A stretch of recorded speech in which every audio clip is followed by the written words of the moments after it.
Hey guys, I'm Tara. Welcome back to my channel. Today I'm going to show you guys two different exercises that you can add to your shoulder workouts to keep your shoulders healthy when you're weightlifting. Weightlifting can definitely be really great for your body, but it's important to remember when you are weightlifting or weight training to add in exercises that are going to work on the smaller muscles of the body. This is especially true for the shoulder joint, just based on the shoulder's anatomy. So in the shoulder joint, those small muscles that you're going to want to work on and make sure that you keep strong are going to be the rotator cuff muscles. Just so you guys understand why it's important to keep these muscles strong, so your shoulder joint's a ball and socket joint, right? So when you're reaching your arm, say like overhead, I feel like that's like the simplest motion to kind of understand.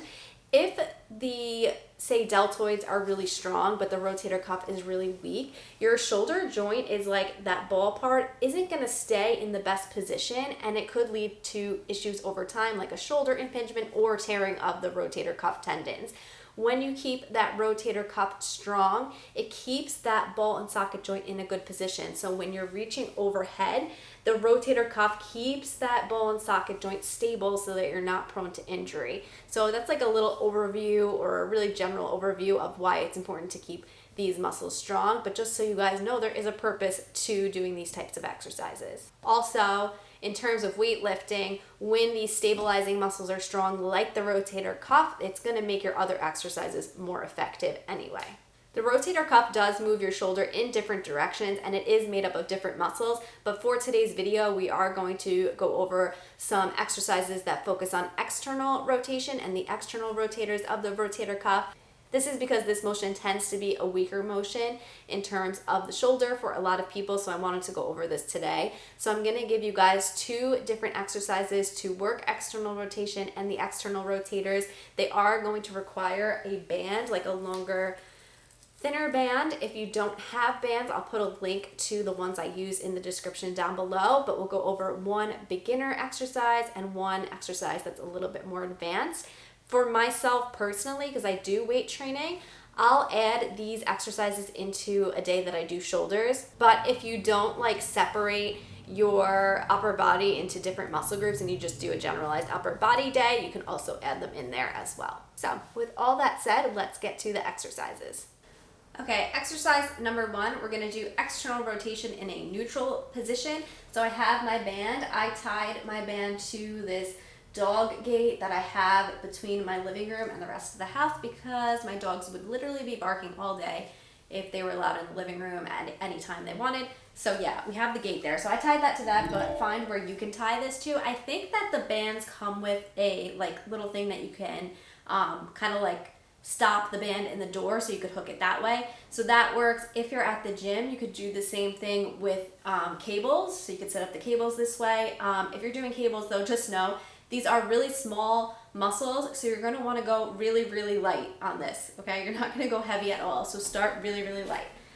Okay, so second thing is you see I'm holding a towel here. You do want to put a towel underneath your arm, so you're gonna tuck it into your arm that way, and that'll keep your shoulder in the right position, okay? We'll look at it without the towel after. If you're just starting out this exercise, definitely use the towel. So I just want to quickly go over band placement because I know you can't really see where my band is hooked up to in this video. So you're going to want the band to be out to your side, and you want it to be in line with your wrist when your elbow is bent to a 90-degree angle. In the video, my band is a little bit lower than this. A little bit lower is okay, but you don't want it too low, and you definitely don't want it any higher than out to the side of your wrist with the elbow bent at a 90-degree angle. The band is going to be out to the side of the body, so the side of your body is what's facing the band, and then also to note that you're going to hold the band in the outside hand, so the hand that's going to be the furthest away in order to do external rotation. You're going to have the elbow bent, holding onto the band, okay? So the elbow is bent at like a 90-degree angle. Basically what you're going to do, keep your elbow bent at that degree, so don't let your elbow move, and you're just moving your shoulder joint. So I'm moving my hand out that way. Okay, and that's externally rotating my shoulder. My elbow is not moving, it's just my shoulder moving. The most common thing that people do when they're doing this exercise as a way to compensate is start to straighten the elbow. When you do that, you're not adequately working your rotator cuff. The compensation would look like this, that they tend to start to move the elbow this way. That's wrong. No, we don't want to do that. Keep the elbow at 90 degrees and just moving the shoulder joint, and it's not going to be a huge motion. Okay, that's your first stage of this exercise. If I'm being honest with you, I do really recommend the towel there because I think it does work at making sure you don't compensate. But yes, when I'm doing this exercise, I don't always personally use a towel. I just make sure I'm keeping my arm in the right position. So if you don't have the towel, you don't want your arm all the way like pinned at your side, because then your shoulders kind of just, I don't know how to explain it. Your shoulder's really not in like the adequate position to externally rotate it here. You're gonna be blocked in your motion. Okay, I think that's how I want to say it. So what you want to do is you're going to keep a slight space in between your arm and your body. So I have this slight space between my arm and my body. So I'll do it without the band so you can see here. And then I would externally rotate from here. And I'm making sure I'm keeping my elbow in the same spot so it's not moving. Okay, and then with the band it would look like this. Okay, so if you do it this way, you really need to be conscious of your form to make sure that you're keeping the shoulder joint and the elbow in the right position. So that's your first option. Start there. If that's getting too easy for you, I'll show you something that's a little bit more challenging next, but just for sets and reps for that exercise, you're gonna wanna do 3 to 4 sets of that exercise, and you're gonna wanna range from 10 reps to 12 reps. Probably around there would be the best bet for you. Next, I'm going to show you how to do external rotation at a 90-degree angle of the shoulder. This is definitely going to be more challenging for those external rotator muscles. I hope that the lighting's not too bad. I closed all the blinds behind me, but yeah, we're working with what we have right now. For the band placement for this exercise, you're going to have the band placed in front of you, and you want it to be in line with your shoulder joint. Again, mine's a little lower. If it's a little lower, it's okay, but you don't want it to be any higher than your shoulder. And then also for this one, you're going to be facing the band.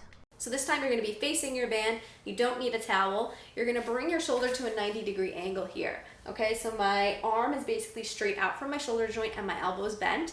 From here, I'm going to lift my hand up, okay, to externally rotate my shoulder. So it looks like this. So I'm going to lift up and then come back down. Keeping my elbow again bent at that 90-degree angle. So my elbow's not moving. It's just my shoulder joint rotating this way. That's the motion my shoulder's doing. So I lift up and then I come back down. And I personally only come back to neutral. For me, it doesn't feel great for me to come all the way back down. I just like to come to neutral. So this is just the motion that I'm doing here. And that's going to be more challenging for your shoulder, for your rotator cuff muscles. You want to feel the muscles working in the back of your shoulder. You could do this one shoulder at a time, or you can hook the band up so that you have the handle in both hands and you can do both shoulders together. So you could really do that either way. Sets and reps are going to be the same as the other exercise. So you're going to do 3 to 4 sets of this exercise, doing 10 to 12 reps. I hope you guys found those exercises helpful and that you remember to add them into your workout routine. I do have a follow along video that goes through a shoulder stability workout, so I'll put that link in the description down below. But if you liked this video, please give it a thumbs up, and if you're not already subscribed to my channel, please hit that subscribe button right below me, and I'll see you guys in my next video. Bye guys.